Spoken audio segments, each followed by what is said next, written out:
Don't forget like, share, comments, and subscribe to the best Islamic channel and page Farooqi Media Service on YouTube and Facebook. بسم الله الرحمن الرحيم نحمده ونصلي على رسوله الكريم أما بعد فأعوذ بالله من الشيطان الرجيم بسم الله الرحمن الرحيم ألم تر كيف فعل ربك بأصحاب الفيل ألم يجعل كيدهم في تضليل وأرسل عليهم طيرا أبابيل ترميهم بحجارة من سجيل فجعلهم كعصف مأكول صدق اللہ العظیم.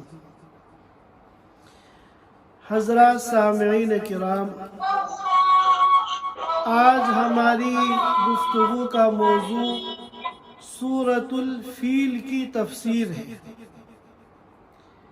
ہمیں سورۃ الفیل کی تفسیر کو، اس کے مضمون کو سمجھنا ہے، اور اس سورت کے اندر اللہ تعالی نے تاریخ کے ایک عظیم الشان جس واقعے کو بیان کیا ہے، اس واقعے کی تفصیلات کو انشاءاللہ ہم جاننے کی اور سمجھنے کی کوشش کریں گے.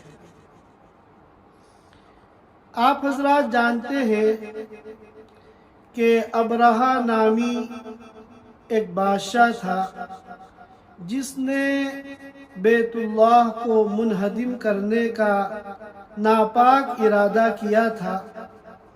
اللہ تعالیٰ نے اس کو اس کے ارادے میں ناکام کیا اور اس کو تباہ اور برباد کر دیا. اس واقعے کو اس صورت میں بیان کیا گیا ہے. واقعے کی تفصیلات کو جاننے سے پہلے ہم اس صورت کا پہلے ترجمہ کر لیتے ہیں. اللہ تعالیٰ فرماتے ہیں اپنے نبی صلی اللہ علیہ وسلم کو مخاطب فرما کر، أَلَمْ تَرَ كَيْفَ فَعَلَ رَبُّكَ بِأَصْحَابِ الْفِيلِ. اے نبی، کیا آپ نے نہیں دیکھا کہ آپ کے رب نے ہاتھی والوں کے ساتھ کیا معاملہ کیا؟ ابرہہ نامی یہ بادشاہ ہاتھیوں کا لشکر لے کر آیا تھا بیت اللہ کو منہدم کرنے کے لیے. تو چونکہ یہ ہاتھیوں کا لشکر تھا اور ایک بہت بڑی تعداد میں ہاتھی اس لشکر میں آئے تھے، اس وجہ سے یہ واقعہ فیل کے نام سے مشہور ہے. فیل کے معنی آتے ہیں عربی زبان میں ہاتھی، ایلیفینٹ.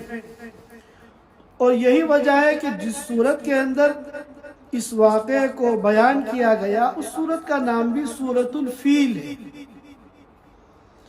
تو پہلی آیت ہے أَلَمْ تَرَ كَيْفَ فَعَلَ رَبُّكَ بِأَصْحَابِ الْفِيلِ. اے نبی، کیا آپ نے نہیں دیکھا کہ آپ کے رب نے ہاتھی والوں کے ساتھ کیا معاملہ کیا؟ أَلَمْ يَجْعَلْ كَيْدَهُمْ فِي تَضْلِيلٍ. کیا اللہ تعالیٰ نے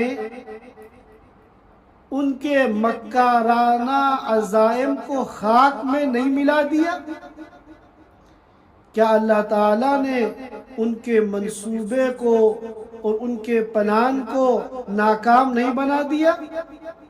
وَأَرْسَلَ عَلَيْهِمْ طَيْرًا أَبَابِيلَ.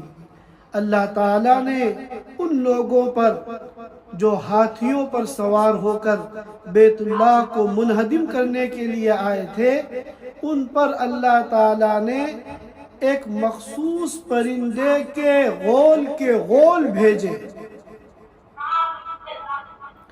ترمیہم بحجارت من سجیل. اور یہ پرندے ان ہاتھی والوں کو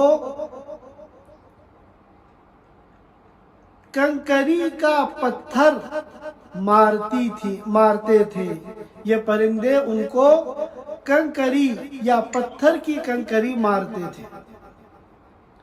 فَجَعَلَهُ كَعَصْفٍ مَّأْكُولٍ، یہاں تک کہ ان کو ہاتھی والوں کو کھائے ہوئے بھوسے کی طرح بنا دیا۔ جس طرح پتے صحیح سالم جانور کے پیٹ میں جاتے ہیں اور پھر جب باہر نکلتے ہیں تو بھوسا بن جاتے ہیں، اسی طرح ان کے جسم کو ریزہ ریزہ کر دیا۔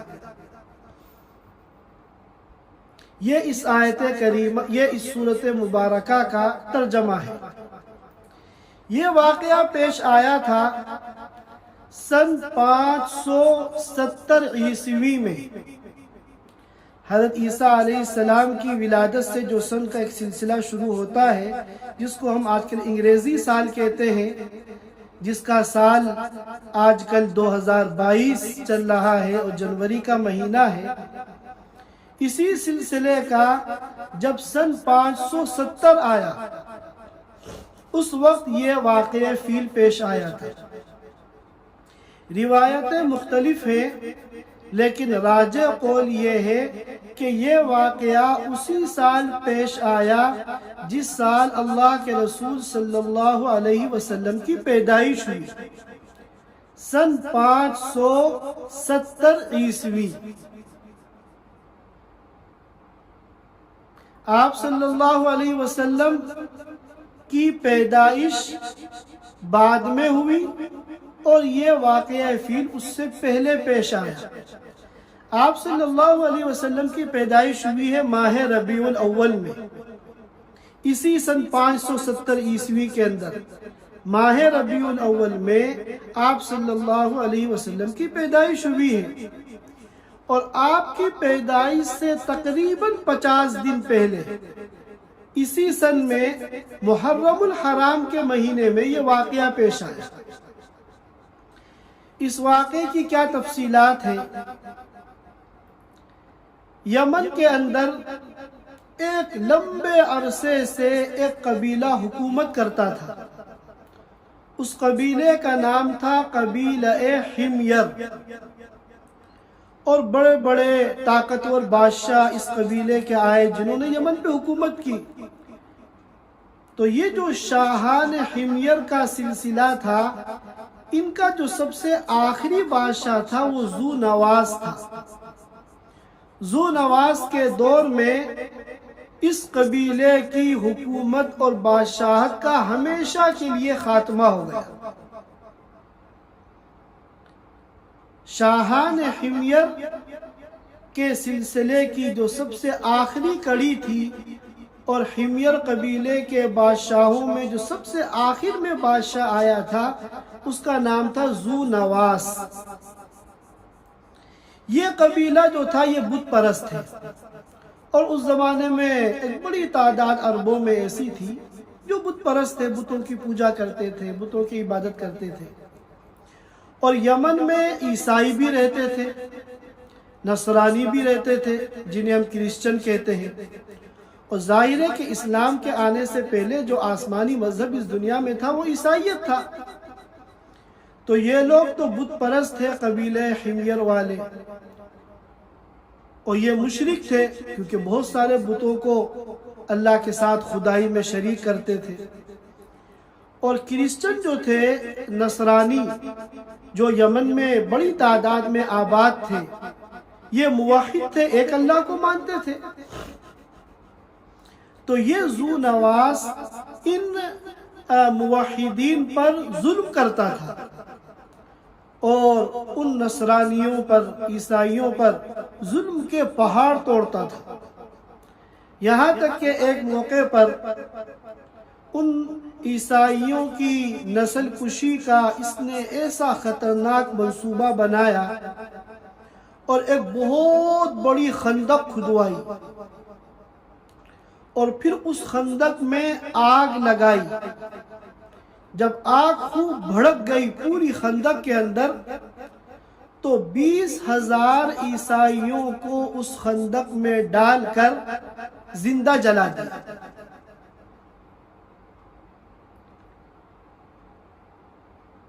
عیسائیوں کو زندہ اس بھڑکتی ہوئی اور دہکتی ہوئی آگ میں ڈالا جو اس خندق میں لگی ہوئی تھی، اور وہ لوگ جل بھن کر راکھ ہو گئے۔ اس واقعے کو قرآن نے بیان کیا سورۃ البروج میں، قتل اصحاب الاخدود، قتل کر دیے گئے خندقوں والے، النار ذات الوقود اذ هم علیہا قعود وهم علی ما یفعلون بالمؤمنین شہود۔ یہ واقعہ سورۃ البروج میں تفصیل سے اللہ رب العزت نے بیان فرمایا۔ تو جب اتنے بڑے پیمانے پر عیسائیوں کا ذو نواس نے قتل عام کیا تو 2 عیسائی کسی طرح جان بچا کر وہاں سے بھاگنے میں کامیاب ہو گئے، اور یہ دونوں سیدھے ملک شام پہنچے۔ شام میں اس وقت حکومت تھی قیصر روم کی۔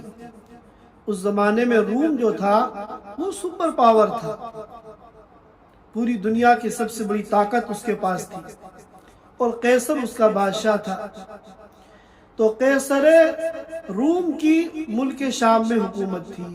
ان دونوں نصرانیوں نے وہاں پہنچ کر ان لوگوں کو ذو نواس کے ظلم کی داستان سنائی، اور کہا کہ اس نے ہم لوگوں پر، عیسائیوں پر ایسا ظلم کیا ہے، لہذا آپ لوگوں کو چاہیے، چونکہ آپ لوگ عیسائی ہیں، لہذا آپ لوگوں کو چاہیے کہ ذو نواس سے انتقام لیں۔ یہ خبر جب قیصر کو پہنچی تو قیصر نے حبشہ کے بادشاہ کو خط لکھا، اور یہ حبشہ یہ قیصر ہی کی سلطنت میں آتا تھا، اور اس کو خط میں یہ لکھا کہ تم ذو نواس سے انتقام لو۔ اس نے وہاں جو نصرانیوں پہ ظلم و ستم کے پہاڑ توڑے ہیں، لہذا تم جو ہے ذو نواس پر حملہ کرو اور اس ظلم و ستم کا انتقام اور بدلہ لو۔ اور حبشہ کے لیے یہ اس معنی کر آسان تھا کہ یہ حبشہ جو ہے یہ یمن کے قریب تھا۔ بحر احمر کی ایک جانب یمن ہے، اور دوسری جانب جو افریقی ممالک شروع ہوتے ہیں ان میں سب سے پہلے حبشہ ہے، شروع ہی میں حبشہ ہے۔ تو اس کے لیے یمن پر حملہ کرنا آسان ہے، یمن کے قریب ہے۔ چنانچہ حبشہ کے بادشاہ نے قیصر کے حکم کی تعمیل میں ایک بہت بڑا لشکر تیار کیا یمن پر حملہ کرنے کے لیے، اور ذو نواس سے عیسائیوں کے قتل عام کا انتقام لینے کے لیے۔ اور یہ بہت بڑا لشکر تیار کر کے 2 کمانڈروں کے ماتحت اس کو روانہ کیا۔ ان دونوں کمانڈروں میں سے ایک کا نام تھا اریاب، اور دوسرے کمانڈر کا نام تھا ابرہہ۔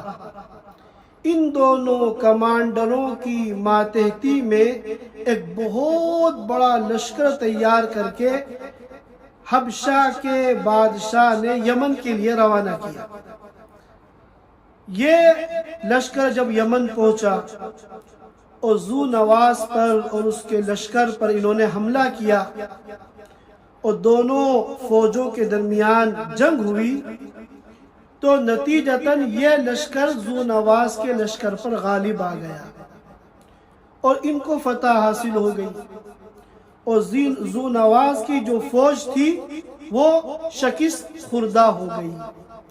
ذو نواس جان بچا کر وہاں سے بھاگا، لیکن بھاگتے ہوئے راستے میں ایک دریا آیا۔ اس دریا کو جب وہ پار کر رہا تھا تو وہ اس دریا میں ڈوب کر مر گیا۔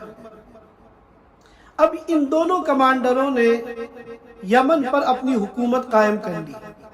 بت پرستوں کی حکومت کا اور حمیر کے بادشاہوں کی بادشاہت کا خاتمہ ہوا، اور نصرانی حکومت اب یہاں یمن میں قائم ہو گئی۔ لیکن اب حکومت قائم ہونے کے بعد یہاں کا حاکم کون ہو؟ چنانچہ پھر ان دونوں کمانڈروں میں لڑائی ہوئی۔ کچھ فوجی اریاد کے ساتھ ہو گئے جو اس کے ہم نوا تھے، ہم خیال تھے، کچھ ابرہہ کے ساتھ ہو گئے جو اس کے ہم نوا تھے، اس کے ہم خیال تھے۔ پھر ان دونوں میں آپس میں جنگ ہوئی، اور اس جنگ میں ابرہہ کو فتح حاصل ہوئی۔ اور اریاد جو ہے وہ مارا گیا۔ جب اس کی خبر حبشہ کے بادشاہ کو پہنچی تو اولاً تو وہ ابرہہ سے ناراض ہوا، مگر بعد میں ابرہہ نے چاپلوسی کر کے اور خوشامد کر کے حبشہ کے بادشاہ کو راضی کر لیا۔ چنانچہ حبشہ کے بادشاہ نے ابرہہ کو یمن کا گورنر بنا دیا۔ اب یمن میں تنہا ابرہہ کی حکومت قائم ہو گئی۔ یہاں اس نے جب دیکھا عربوں کا حال کہ عربوں کا جو مذہبی اعتبار سے مرکز ہے وہ مکہ مکرمہ ہے، اور مکہ مکرمہ میں جو کعبۃ اللہ ہے اس کو مرکزی حیثیت حاصل ہے، اور یہ سارے عرب حج کرنے کے لیے مکہ مکرمہ جاتے ہیں۔ تو یہ جو ابرہہ تھا یہ بڑا ہٹ دھرم اور جوشیلا قسم کا انسان تھا۔ اس کے ذہن میں ایک شیطانی خیال آیا۔ اس نے یہ کہا کہ میں ایک بہت عالی شان کنیسہ یعنی چرچ بناؤں گا، بہت بڑی اور بہت عالی شان عبادت گاہ بناؤں گا، اور پھر ان تمام عربوں کو مجبور کروں گا کہ تم حج کے لیے جو کعبے میں جاتے ہو، بیت اللہ کے لیے جاتے ہو، اس سلسلے کو بند کرو اور حج کے لیے اور اپنی عبادت کے لیے سب اس کنیسہ میں آئے، اور جو مرکزی حیثیت اور جو عزت و احترام بیت اللہ کو حاصل ہے وہ اس کنیسہ کو حاصل ہو۔ چنانچہ اس نے ایک عظیم الشان ہیکل اور عظیم الشان چرچ تیار کیا، ایسا عالی شان اور اتنا بڑا چرچ بنایا، کنیسہ بنایا کہ اس سے پہلے کسی بادشاہ نے ایسا نہیں بنایا تھا۔ روایتوں میں آتا ہے کہ وہ اتنا اونچا تھا کہ اگر کوئی زمین پہ کھڑے ہو کر اس کی بلندی کو دیکھنا چاہے تو اس کی نگاہ اس کی بلندی تک اور اس کنیسہ کی چوٹی تک نہیں پہنچ سکتی تھی، اور اس کو خوب مزین کیا، سونے، چاندی، ہیرے اور جواہرات سے اس کو ڈیکوریٹ کیا، اور بہت خوبصورت اور بہت عالیشان کنیسہ تیار کیا۔ اور پھر شاہ حبشہ کو اس کی اطلاع دی۔ شاہ حبشہ بڑا خوش ہوا کہ اس کی سلطنت کے اندر اتنا عالیشان کنیسہ تعمیر کیا گیا ہے، اور پھر اس نے اپنے اس ارادے کا اعلان کیا۔ تو سارے عربوں میں یہ اعلان کرایا کہ اب سب حج کے لیے اس کنیسہ میں آئیں گے، کوئی اب مکہ مکرمہ نہیں جائے گا۔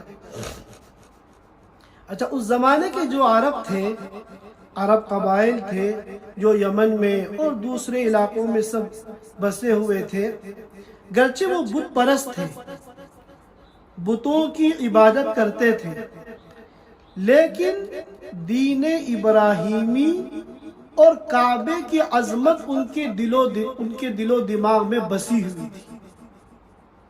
دین ابراہیمی کی عظمت اور کعبے کا تقدس ان کے دل و دماغ پہ چھایا ہوا تھا۔ تو جب ابرہہ نے یہ اعلان کیا کہ اب کعبے کی مرکزیت کینسل ہو گئی ہے اور اب مرکزیت اس کنیسہ کو حاصل ہو گئی ہے، تو عربوں کے اندر بے چینی پھیل گئی اور ان کا غم و غصہ بڑھ گیا، اور ان لوگوں نے فیصلہ کیا کہ ہم کسی قیمت پر اس کو تسلیم نہیں کریں گے اور ہم اس فیصلے کی مخالفت کریں گے، چاہے ابرہہ کتنی بڑی طاقت ہو۔ ہم دین ابراہیمی اور کعبے کی جو ہمارے آباء و اجداد کے ساتھ عظمت اور احترام اور مرکزیت ہمارے دلوں میں چلی آ رہی ہے، ہم کبھی اس کو اپنے دل سے نکلنے نہیں دیں گے۔ اب یہاں کئی واقعات پیش آئے، مختلف روایتوں میں ان کا تذکرہ ملتا ہے۔ ایک واقعہ تو یہ پیش آیا کہ انہی عرب قبائل میں سے ایک شخص جو ابرہہ کی اس فیصلے سے ناراض تھا اور دل برداشتہ تھا، وہ اس کنیسہ کے اندر گیا اور اس کی اہم جگہ پر اس نے وہاں پاخانہ کر دیا اور وہاں غلاظت اور نجاست کے ذریعے وہاں اس کے اندر تعفن پھیلا دیا۔ ابرہہ کو جب پتہ چلا تو اس کو بڑا غصہ آیا۔ ایک واقعہ یہ پیش آیا کہ ابرہہ نے جن جن علاقوں میں اپنے قاصد بھیجے تھے، ایلچی بھیجے تھے، سفیر، یہ اعلان کرانے کے لیے کہ اب کوئی مکے نہیں جائے گا، سب کو اس کنیسہ میں آنا ہے عبادت کے لیے، تو جب بنو کنانہ میں اس کا ایلچی آیا تو بنو کنانہ کو اتنا غصہ آیا اس اعلان پر کہ انہوں نے اس ایلچی کا، اس سفیر کا قتل کر دیا، اس کو جان سے مار دیا۔ یہ اطلاع بھی ابرہہ کو ملی تو اس کو اور غصہ آیا۔ ایک تیسرا واقعہ پیش آیا۔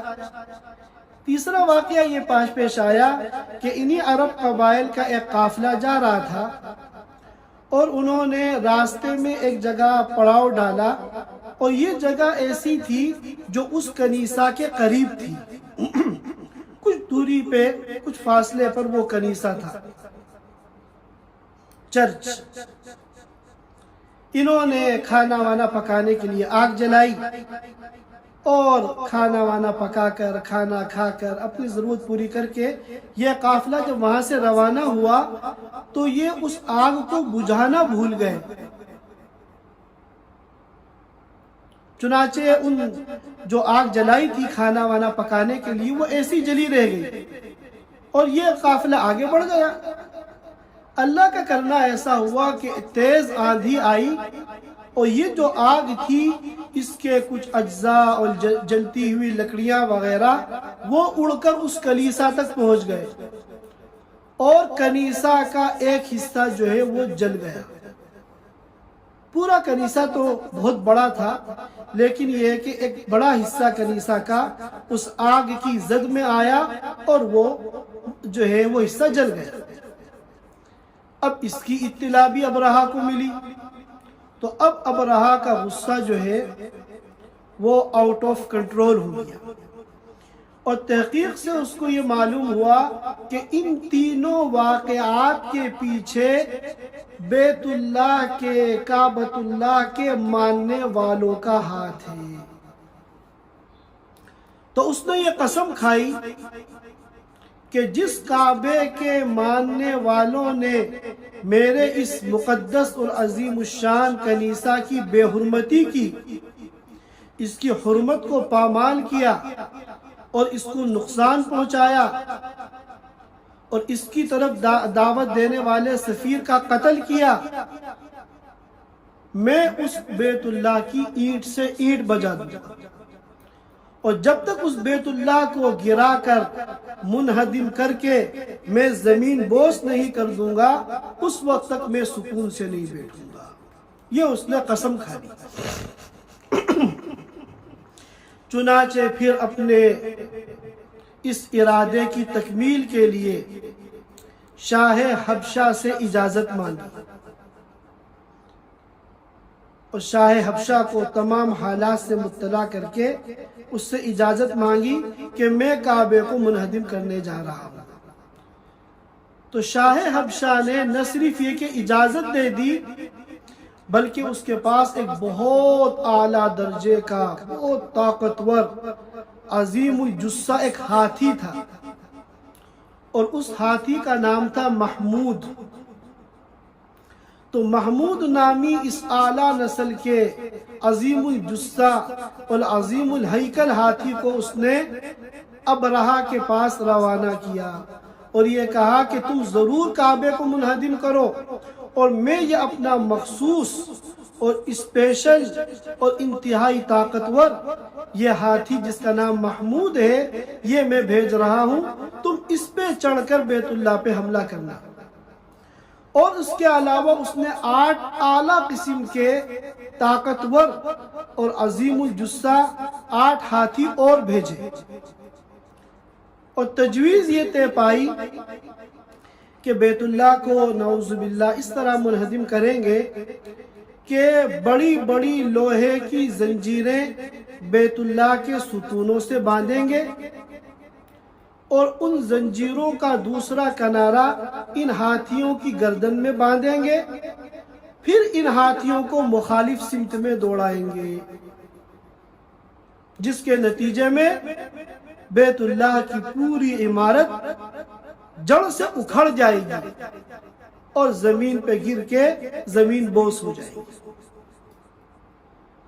چنانچہ یہ ہاتھی یمن پہنچے،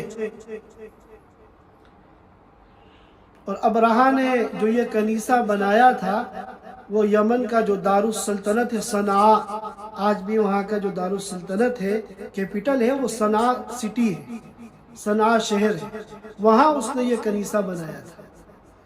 چنانچہ اس نے ان ہاتھیوں کے آنے کے بعد ایک بہت بڑی فوج تیار کی، اور ان میں بڑی تعداد میں ہاتھی تھے، اور جو اس فوج کے اس لشکر کے جو فوجی تھے وہ ان ہاتھیوں پہ سوار تھے، اور بیت اللہ کو منہدم کرنے کے ناپاک ارادوں سے وہ یمن سے روانہ ہوئے۔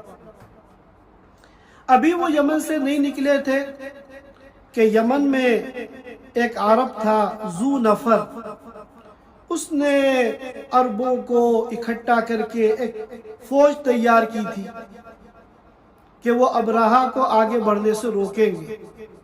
چنانچہ اس فوج نے ابرہہ کی فوج پر حملہ کیا، لیکن ابرہہ کی طاقت بہت زیادہ تھی، انہوں نے آسانی سے اس فوج کو شکست دی اور ذو نفر کو قید زنجیروں میں جکڑ کے قید کر لیا۔ پھر یہ آگے بڑھے تو مقام خصعم آیا، تو یہاں کے ایک عرب نفیل بن حبیب، انہوں نے ایک فوج تیار کر رکھی تھی عربوں کی، انہوں نے ابرہہ کو راستے میں روکنے کی کوشش کی، اور ابرہہ کے لشکر سے انہوں نے جنگ لڑی، لیکن ان کی طاقت ابرہہ کی طاقت کے آگے کچھ بھی نہیں تھی، لہذا آسانی کے ساتھ ابرہہ نے ان کو بھی زیر کر دیا اور نفیل بن حبیب کو بھی زنجیروں میں جکڑ کر قید کر دیا۔ پھر یہ آگے بڑھے یہاں تک کہ یہ ہاتھیوں کا لشکر طائف پہنچا۔ جب طائف پہنچا تو طائف والوں نے پہلے دو لشکروں کا انجام دیکھ لیا تھا، اور ان کو اندازہ ہو گیا تھا کہ اس کی طاقت کا کوئی مقابلہ نہیں کر سکتا۔ پھر ان کو ایک ڈر اور بھی تھا، ان کا اپنا ایک بہت بڑا عبادت خانہ تھا جس کو وہ لات کہتے تھے، انہیں ڈر تھا اگر ہم ان سے مزاحمت کریں گے تو غالب تو ان پر آ نہیں پائیں گے، کیونکہ ابرہہ کی طاقت تو بہت بڑی ہے، اور عام طور پر جو اس زمانے میں جنگیں ہوتی تھیں لوگ یا تو پیدل ہوتے تھے یا اونٹ پر ہوتے تھے یا گھوڑے پر ہوتے تھے، اور یہ تو فوج ایسی ہے کہ جو ہاتھیوں پر ہے، اور روایتوں میں آتا ہے کہ اس فوج میں 60,000 فوجی تھے۔ قرطبی میں تفسیر قرطبی میں علامہ قرطبی رحمۃ اللہ علیہ نے نقل کیا ہے کہ اس کے لشکر میں 60,000 فوجی تھے۔ چنانچہ طائف والوں نے جو ہے اپنے کو سرنڈر کر دیا، اور ابرہہ کے سامنے آ کے کہا کہ ہم آپ کے غلام ہیں، ہم آپ کے تابع دار ہیں، ہم نہ صرف یہ کہ آپ کے ساتھ کوئی مزاحمت نہیں کریں گے بلکہ کوئی خدمت ہمارے لائق ہو تو ہم اس کے لیے تیار ہیں، اور یہ جو ہمارا بت خانہ ہے لات، یہ وہ نہیں ہے جس کو آپ توڑنے جا رہے ہیں، وہ تو بیت اللہ ہے اور وہ تو مکہ مکرمہ میں ہے۔ چنانچہ ابرہہ نے ان کو چھوڑ دیا۔ طائف والوں نے ایک شخص کو جس کا نام تھا ابو رغال، وہ ابرہہ کو دیا کہ یہ آپ کو راستے کی رہنمائی کرے گا۔ آگے آپ کو اگر رہنمائی کے لیے کسی گائیڈ کی ضرورت پڑے تو یہ مقامی آدمی ہے، اس علاقے کا رہنے والا ہے ابو رغال، یہ آپ کو راستہ بتائے گا تاکہ مکے تک پہنچنے میں آپ کو کوئی دقت نہ ہو۔ وہ الگ بات ہے کہ راستے ہی میں یہ ابو رغال جو ہے مر گیا، اور بعد میں جو ہے اس کی قبر ایک تاریخ بن گئی، چونکہ بیت اللہ کو منہدم کرنے والوں کے تعاون کے لیے یہ نکلا تھا، اس لیے اس کی ذات جو ہے عربوں کے لیے نفرت کی علامت بن گئی۔ اور جس جگہ اس کی قبر تھی، جب بھی عرب وہاں سے گزرتے تھے، جتنے بھی جوتے اور چپل ہوتے تھے سب اس کی قبر پہ مارتے تھے۔ ہمیشہ اس کی قبر کے اوپر جوتوں اور چپلوں کا ایک انبار لگا رہتا تھا، جو بھی گزرتا تھا ابو رغال کی قبر پہ جوتے چپل جو بھی یہ مارتا تھا۔ اسی لیے ایک شاعر نے کہا تھا اذا مات الفرزدق فرجموہ کرجومکم قبر ابی رغال۔ بہر کیف ابرہہ کا یہ لشکر جرار طائف سے آگے بڑھا، یہاں تک کہ مقام مغمس میں پہنچ گیا۔ یہ مقام مغمس جو ہے یہ مکہ سے بالکل متصل ایک مقام ہے۔ مکے کی آبادی میں اور بستی میں داخل ہونے سے پہلے مقام مغمس میں اس نے پڑاؤ ڈالا، اور پورا اس کا جو لشکر تھا وہ یہاں رک گیا۔ اور یہی وہ مقام ہے جہاں مکے والوں کے مویشی اور جانور چرتے تھے، چنانچہ مکے والوں کے وہاں اونٹ چر رہے تھے، اور آپ صلی اللہ علیہ وسلم کے جو دادا تھے عبد المطلب، ان کے 200 اونٹ اس وقت مقام مغمس میں چرنے کے لیے آئے ہوئے تھے۔ تو ابرہہ کے فوجیوں نے ان تمام جانوروں پر قبضہ کر لیا، اور عبد المطلب، حضرت عبد المطلب کے جو 200 اونٹ تھے ان کو بھی اپنی تحویل میں لے لیا۔ یہاں پڑاؤ ڈالنے کے بعد ابرہہ نے اپنا ایک سفیر مکے بھیجا اور کہا کہ مکے والوں سے کہو کہ اگر تم ہم سے مزاحمت کرو گے تو خوب اچھی طرح سمجھ لو تمہارا انجام کیا ہوگا، اور اگر تم ہم سے کوئی مزاحمت نہیں کرو گے، مقابلہ نہیں کرو گے، تو ہم تمہیں کچھ نہیں کہیں گے۔ ہمارا جو مقصد ہے وہ تو صرف بیت اللہ کو منہدم کرنا ہے۔ چنانچہ یہ سفیر اور یہ ایلچی مکہ مکرمہ آیا، لوگوں کو بتایا ابرہہ کے ارادوں کے بارے میں، اس کی آمد کے بارے میں، تو لوگوں نے کہا کہ ہمارے جو سردار ہیں وہ عبد المطلب ہیں، آپ جا کے ان سے بات کیجیے۔ چنانچہ عبد المطلب کے پاس وہ آیا اور اس نے عبد المطلب کو ساری بات بتائی۔ انہوں نے کہا کہ یہ جو کعبہ ہے یہ اللہ کا گھر ہے، اور اللہ کے خلیل ابراہیم نے اس کو بنایا ہے، لہذا جو اس کو نقصان پہنچانے کی کوشش کرے گا اللہ اس کو چھوڑے گا نہیں، وہ بچے گا نہیں۔ تو اس ایلچی نے کہا کہ آپ اگر چاہیں تو میرے ساتھ چلیں اور ابرہہ سے آپ جا کر ملاقات کر لیں، بات کر لیں، تاکہ آپس کے جو بھی مسائل ہیں وہ طے ہو جائیں۔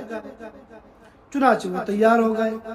عبد المطلب جب وہاں پہنچے اور ابرہہ کا جو ایک شاہی خیمہ تھا اس شاہی خیمے کے اندر داخل ہوئے تو اللہ تعالیٰ نے ان کو ایک جلال دیا تھا، ایک رعب دیا تھا، اور لمبے قد کے تھے اور بڑے خوبصورت اور جامع زیب تھے۔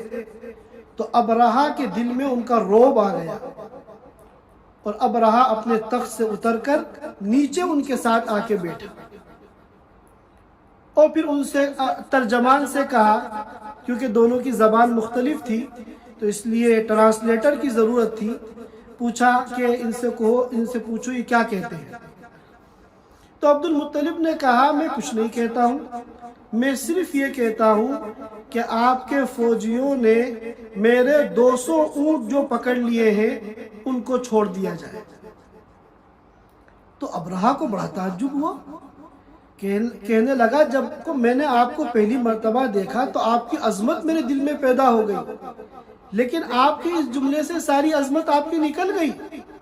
آپ کو اپنے 200 اونٹ کی تو فکر ہے، لیکن یہ کعبہ جو آپ کا دین ہے، آپ کے آباء و اجداد کا دین ہے، اس کو میں توڑنے جا رہا ہوں، اس سلسلے میں آپ کوئی بات نہیں کر رہے۔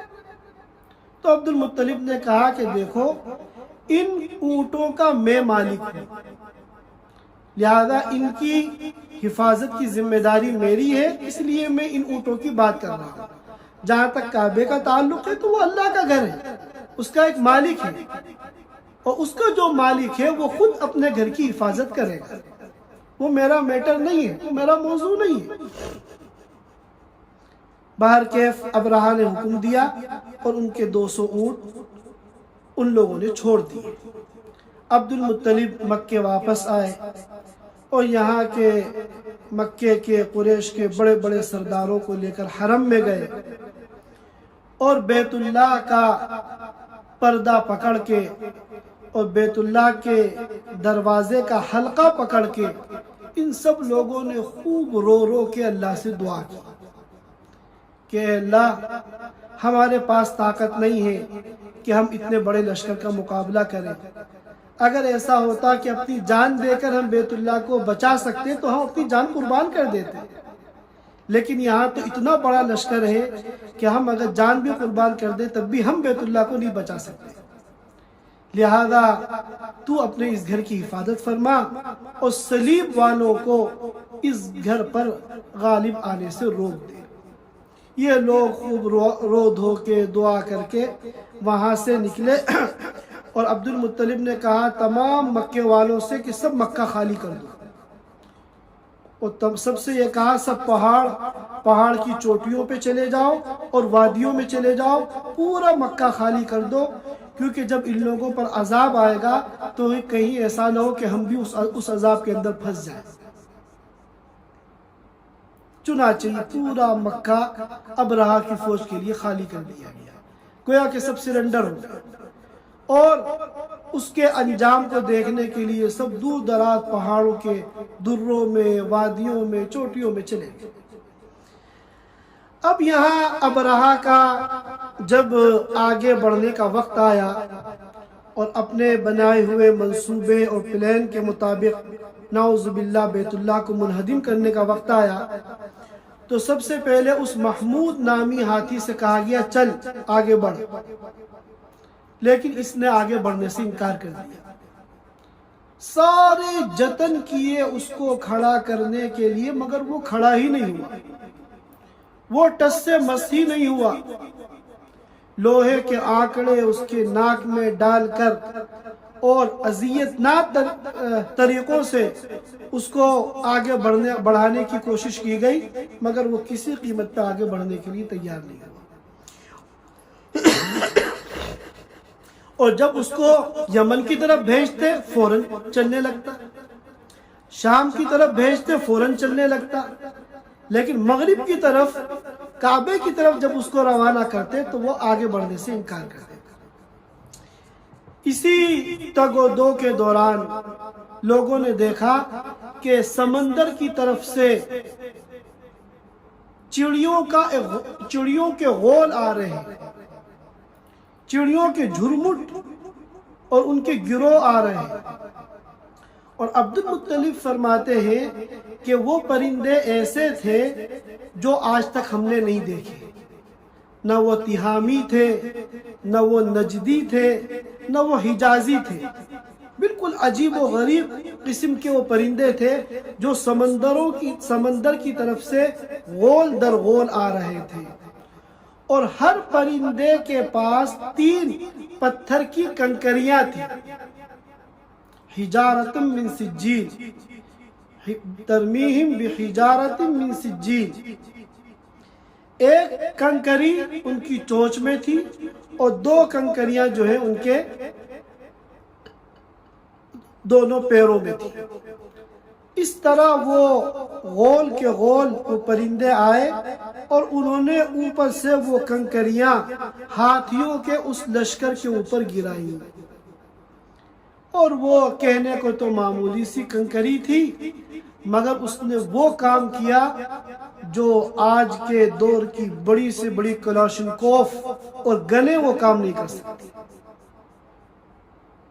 وہ جسم کے اندر داخل ہوتی اور پار ہو کر زمین کے اندر گھس جاتی، اور اس کی وجہ سے پورے جسم کے اندر پوائزن اور زہر پھیل جاتا۔ اللہ تعالیٰ اگر چاہتے تو پورے لشکر کو اسی وقت وہیں تباہ کر دیتے، مگر اللہ تعالیٰ کی منشا ان کو عبرت بنانا تھا، ان کو نشان عبرت بنانا تھا، اور یمن والوں کو بھی دکھانا تھا کہ دیکھو اس لشکر کا کیا حال ہے۔ چنانچہ کچھ تو وہیں مرے اور ایک بڑی تعداد نے وہاں سے بھاگے یمن کی طرف، اور راستے میں ہر ایک جو ہے گرتا رہا اور مرتا رہا، یہاں تک کہ جب یمن پہنچا تو ابرہہ اور اس کے ساتھ چند لوگ، اور ابرہہ کے پورے جسم کے اندر زہر پھیل چکا تھا۔ یمن والوں کے سامنے اس نے تڑپ تڑپ کے جان دے دی، اس کا سینہ جو ہے پورا جسم پیپ بن گیا اور سینہ پھٹ گیا اور تڑپ تڑپ کے وہی ختم ہو گیا۔ یہ اللہ تعالیٰ نے ان لوگوں کا حشر فرمایا جو اللہ کے گھر کو توڑنے کے لیے نکلے تھے۔ 60,000 کے اس لشکر میں قرطبی نے روایت کیا ہے یمن جو پہنچے تھے وہ ابرہہ اور اس کے ساتھ چند لوگ تھے، اور وہ بھی وہاں پہنچ کر یمن والوں کی آنکھوں کے سامنے دیکھتے ہی دیکھتے وہ بھی ختم ہو گئے۔ اس پورے لشکر میں سے کوئی زندہ نہیں بچا۔ تو یہ اللہ تعالیٰ کے مختلف انعامات تھے اہل مکہ پر، قریش پر۔ یہ انعام جو تھا یہ تو دفع ضرر کے طور پر تھا، اللہ نے ایک آزمائش سے قریش والوں کو بچایا تھا۔ اور اگلی صورت میں سورۃ القریش میں جن دو انعامات کا تذکرہ کیا ہے وہ خوشحالی اور نعمتوں کی علامت تھا، ایک سفر یمن اور ایک سفر شام، جو تجارتی قافلے جاتے تھے، اور اس کی وجہ سے مکے میں خوشحالی تھی مادی اعتبار سے۔